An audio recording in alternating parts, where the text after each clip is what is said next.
Do not modify a finance truck. Now, before you hop down in the comments and say it must be nice, blah, blah, blah, blah, blah, you have a built truck.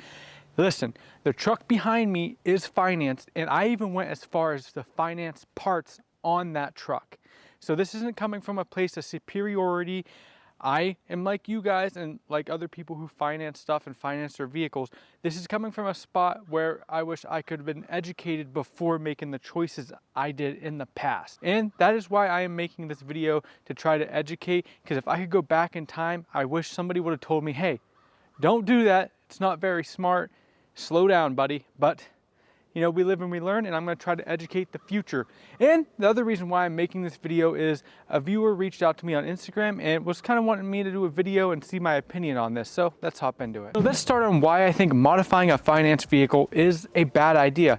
Well, that's because the truck is, well, it's going to be going down in value. Even though the truck behind me and most of the people that watch this channel have Toyotas or are looking at buying a Toyota and they hold their value, it is still going down in value.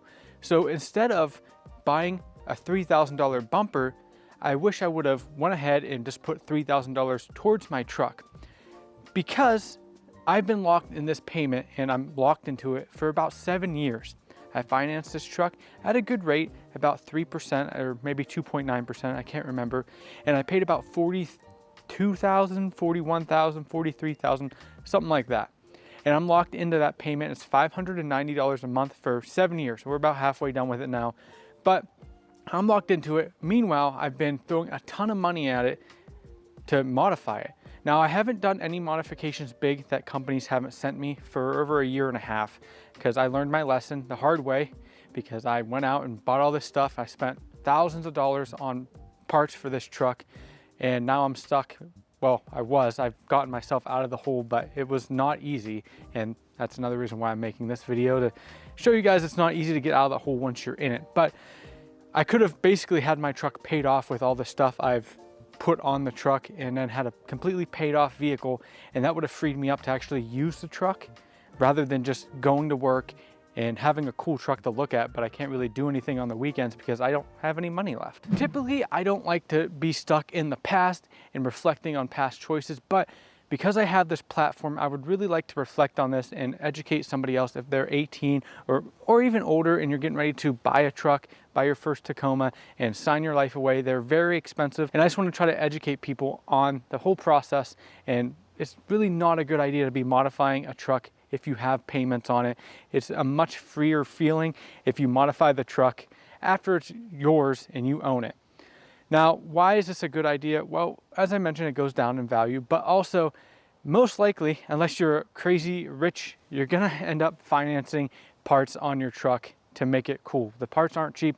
Behind me, I financed the bumper on my truck. It was $3,000, and I've regretted it since I've done it for a few reasons, but well, $3,000 is a lot of money. That $3,000 could have went towards the truck, and I would have just about $20,000 left to pay on the truck, which would have been better feeling. Because I financed the bumper, I'm also losing money on that interest rate and losing money on the truck. And it was really stupid. Yes, the bumper looks cool. Yes, I can hit a deer and not have to worry about it. So that's great. My investment is a little bit safer knowing my bumper will kind of protect it from deer.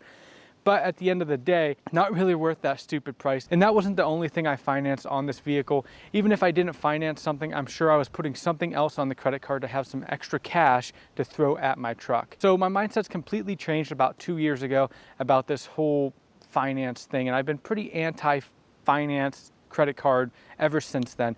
And last year, all of 2024, well, this year, I guess, all of 2024, I've had to work 2 jobs and I had to pay off all these different debts I had due to building up this truck and just spending money like an idiot.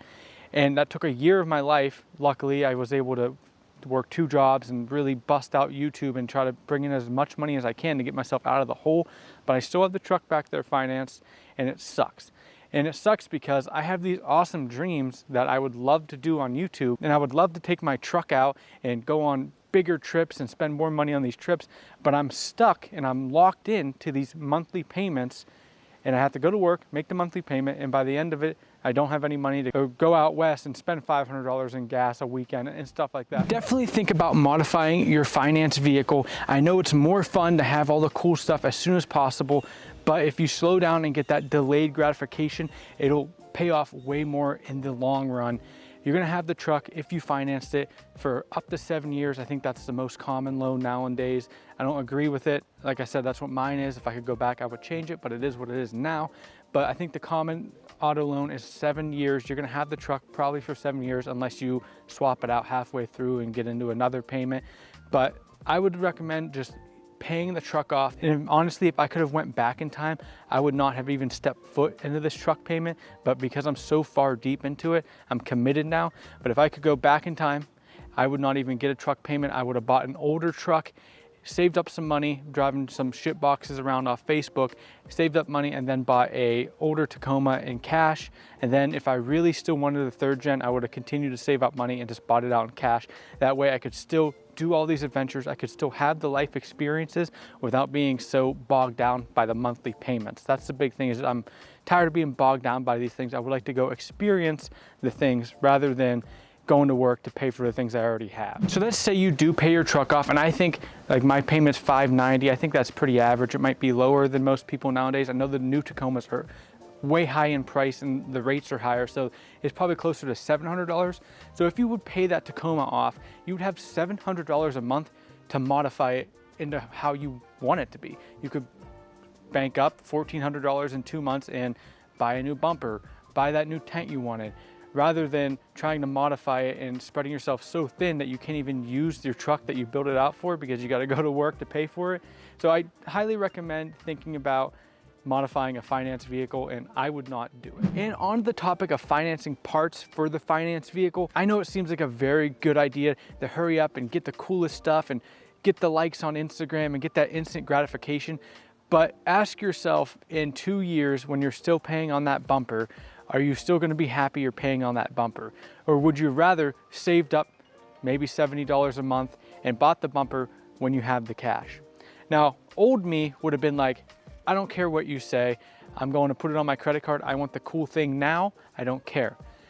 And well, I did that. So I know I've done that. I lived through it. I've experienced it. I've paid it off, and I know what it's like to do it on the other side. And I would rather nowadays save up money and buy the thing I want, because life is boring, and having a goal to work towards is a good, fulfilling reason, rather than just going to work, getting your paycheck and seeing it dwindle away to monthly payments.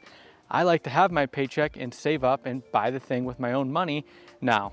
I've realized that it's a much better feeling that way. Kind of like a video game. Nobody wants to play a video game if you get on the game and you already have all the cool stuff. Everybody plays a game because you get in the game, you level up, and then you get the cool stuff. The grind is where the fun is. And that's the same thing with building a truck. The grind is saving up for the part, installing the part yourself, and that's the rewarding feeling of modifying a vehicle, of any vehicle that I've experienced.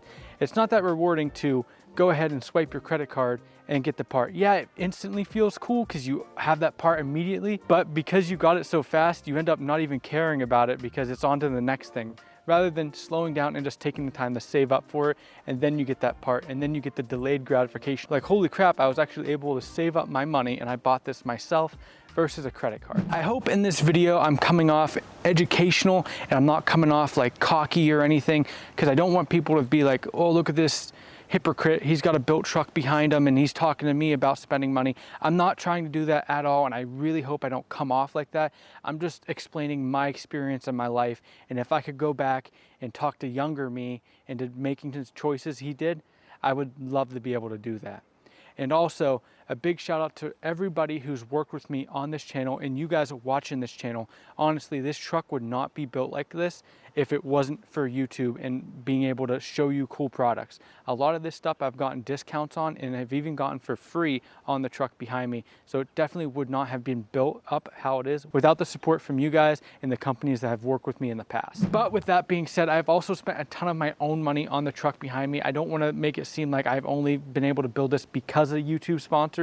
This is a lot of my money as well. I didn't start the YouTube and then build my truck. I built my truck and then started the YouTube along the way. So for about a year and a half of me building this truck up behind me, I didn't even have 1,000 subscribers on YouTube. So I was buying parts with my own money and making videos of me installing them and showing them off. So I just wanted to give you that information so you didn't think I was only getting parts off of YouTube. Like, for example, if you look behind me, I have some crazy overhang still with that new tent I just put on. Well, I have the overhang because I don't have enough money right now to buy the rack system that I want. I'm getting a cap system and it's about $3,000. It's a big hefty chunk of change and I'm saving up for it. So my truck's gotta look a little bit goofy in the meantime with some crazy overhang. And that's the reason why I'm not running that 270 awning on the truck right now either. It's because I need that new cap system to make everything work. So the truck looks a little bit goofy right now, but it's a work in progress. Let me know in the comments if you agree with me, if you think I'm crazy, if you think I'm stupid and I should shut up, and I'd like to hear from you guys. I always like to see where my opinion aligns with the rest of the community and the viewers I have. I'd love to hear from you. I have one more topic I would like to discuss before I wrap up this video, and it may get a little political. It becomes a trend to blame inflation on whoever is in office, and I think that's incorrect. I think inflation is coming from the consumer. Do you think we would have $60,000 Toyota Tacomas if we were not allowed to go finance a $60,000 Tacoma and make payments for 7 or 8 years? Well, I don't think we would. I don't think anybody would go out of their way that has saved up their money and go dump $60,000 cash on a Toyota Tacoma. But because us as consumers have this ability to extend these payments out for years, I believe it allows people to charge more for things that they would never have been able to charge that for in the beginning. For example, do you think housing prices, I think the median house price is like $400,000 right now. Do you think if people weren't allowed to take a 30-year mortgage, do you think housing prices would actually be $400,000? Or do you think they would be driven down because nobody would be buying a $400,000 house because most people won't be able to afford that? So I guess I'm getting a little ranty here, but the point I'm trying to make is I think the world as a whole and society as a whole has done a giant disservice with allowing these billion-dollar banks to prey on people and prey on the economy by offering these predatory loans. I think they are the root cause of pricing going up, because the law of supply and demand is very important if external factors don't impact it. For example, a bank can fail, but because the government is there, the bank is not allowed to fail and default on their loans. And also, these companies are so big they can't fail, and they're able to charge $70,000 for a new truck because Joe Schmo can go out and get approved and work his life away for an $800 payment. I think as a society that is completely messed up, and 2 years ago my mind kind of opened to this, that they're just preying on people to try to get them locked into slave wages and you're stuck working forever until you die. Very depressing.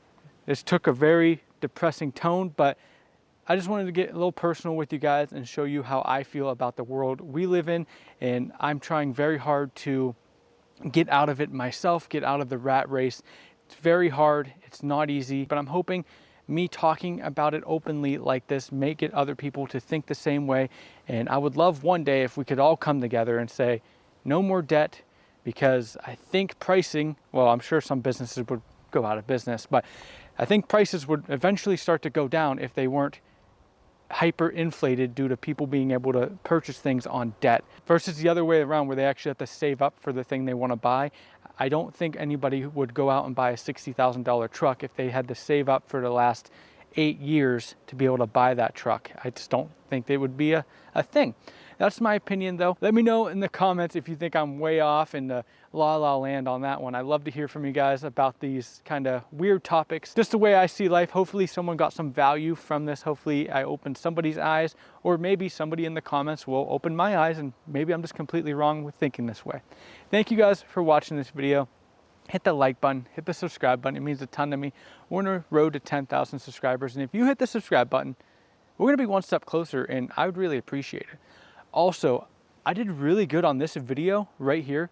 If you watch it, you might like it. I don't know. It's pretty good. You should check it out. And I'll see you in the next one.